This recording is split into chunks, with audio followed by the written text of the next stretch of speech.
Бүгүн Ош жергесинде Талас Ош Көкбөрү командалары ойноп жатат. Элди биримдикке чакырган Көкбөрү оюну күн санап өнүгүп, кыргызды дүйнөгө таанытып жаткан учуру.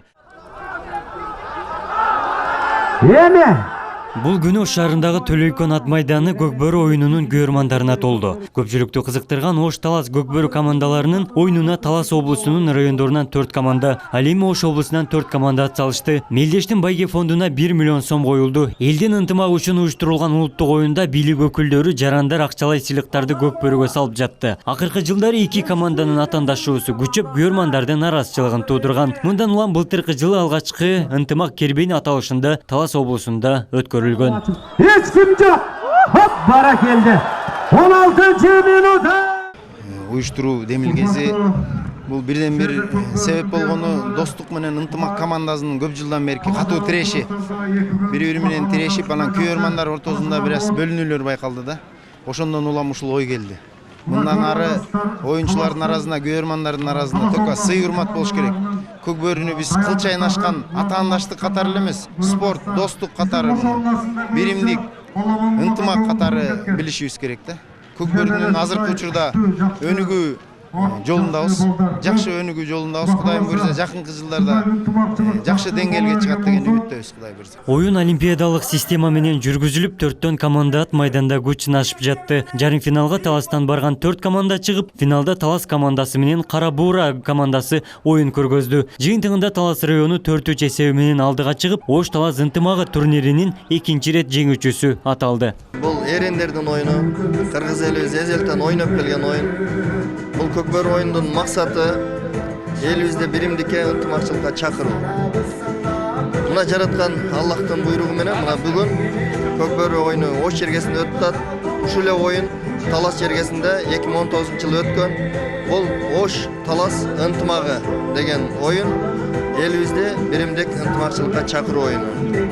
Буйруса ушундай ынтымакчылыкта, биримдикте болсок, биз сөзсүз өнүгөбүз. Элдин ынтымагы үчүн өткөрүлүп жаткан соң жогорку кеңештин депутаттары, Ош облусунун ыйгарым укуктуу өкүлү жана Талас облусунун район акимдери катышып, Көкбөрү федерациясына атайын акчалай сыйлыктарды тапшырды. Демилгени көтөргөн Талас облусунун Көкбөрү федерациясынын жетекчиси Талас Бегалиевке төө мингизди. Салтка айланып келе жаткан турнир жыл сайын уланып, өлкөнүн бардык областарында өткөрүү планга коюлуп жатат. Жетелеп кой чары бер. Кол чаап коелу. Бул мындайда биз бир эле элбиз, 2 областта жашаган, Ош областы, Талас областында жашаган 2 элдин Ош Талас ынтымагы деп турат. Бул бул мындан кийин дагы бир эле Ош эле Талас эмес. Ар бир областтардын ынтымагын бекемдей турган чоң иш-чара болот. Мен ойлоймун, бүгүнкү болуп аткан Көкбөрү оюну бир убакыт келип, футбол сыяктуу эле ушундай жогорку деңгээлге жетет деп ишенемин. Мына көрөрмандар Таластан да келишип, бул деген ынтымак оюну, спорт дайыма күчтүүлөр утат, биринчиден ынтымак утат. Ушундай оюндар көп болуп, кыргыздын элин жакшы каза салтын көтөрө бериш керек. Ош элине рахмат Талас жагынан, Талас элинин атынан. Оюну өтө жакшы өтүп атат. Эки жак тең, аябай жакшы даярданып келиптир. Каласа жакшы настроение менен көрүп отурабыз. Жаштарды үйрөтүүгө жакшы үйрөнгөн жаштар чыгып атат. Кудай кааласа келечеги кең бул оюндун дүйнөлүк немеге чыга турган оюн бул.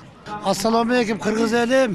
Бизде азыр команда жеген жок, бизде ынтымакчылык жеңип атат десек болот.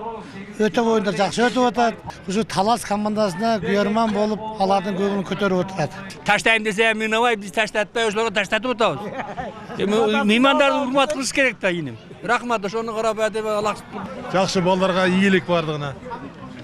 Таластыктарга эми ийгилик. Ушундай дайым ынтымакта болуп жүрө берелик. Түндүк түштүктө мына ынтымак болуп жакшы жүрө берели. Рахмат, оюн жакшы өтүп атат. Көкбөрү оюну Кыргызстандын атынан ЮНЕСКОнун материалдык эмес маданий мурастарынын тизмесине катталып, өлкөнүн курама командасы эл аралык турнирлерди алдына эч бир өлкөнү салбай келе жатат. Абдумалик Базарбаев, Самат Сейдематулуу, жаңылыктар. Азыр байкайбыз оюн кандай бурулат болду экен.